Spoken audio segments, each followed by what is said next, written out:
How Not to Write a Book by Jessie. Step 1. Characters. Let's start off with the main character. They should have all their qualities over-exaggerated and absolutely no flaws, because character development? Who needs it? And if they must have flaws, make it something that will one way or another benefit them in the near future, like being crazily clumsy so that they can fall into the arms of potential love interests. And if this is a fantasy AU, make sure they're super OP. This means a hybrid of every single animal and creature imaginable, but only make sure you capture their strengths, because no one needs drawbacks. If it's an unordinary fanfic, make sure their ranking is over 10, even though that's probably not possible because of the formula used to calculate levels. A tragic backstory is a must. They have to either have dead parents or unrealistically terrible parents, or if it's a fanfic, have their parents be one of the more older important characters. Now, the main character's sidekick. Make sure they're quirky and take any and all orders from the main character, because who needs other characters? They in no way, shape, or form can be better than the main character, because no one needs character development. Now for the love interests. Make sure they're absolutely infatuated with the main character, because who wouldn't be infatuated by someone who's perfect and has no flaws whatsoever? Their backstory must only revolve around the main character and the main character only, because who needs actual character depth, right?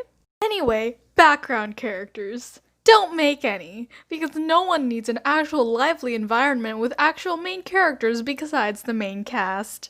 The antagonists. Make sure the only thing they ever do is talk about the main character or how they want the MC for their own, because who needs believable antagonists for the actual plots for their plans? Also, make sure they're super incompetent because, haha, we don't want them to actually succeed, do we? Anyway, step 2, setting.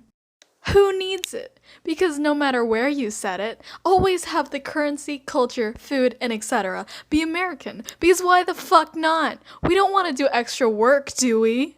Step 3. Never fact check. Why waste time on actually getting things factually correct when you could be pissing people off? Besides, who will care? But actually... Exactly. Fact-checking is just a waste of time. Never do it. Step 4.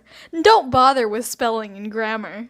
Words in proper grammar are a total hassle to go back and correct, so just don't do it. Who cares if it seems unprofessional or absolutely fucking horrifying?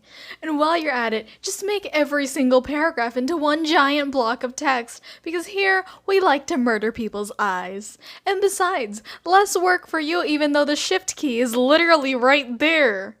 And there's your guide to create the greatest book in existence that will have absolutely no issues whatsoever in the future because no one is on your level. Disclaimer: this video is a joke that I made for fun as a filler. Don't actually take any advice from it unless you want to be murdered by it. But actually...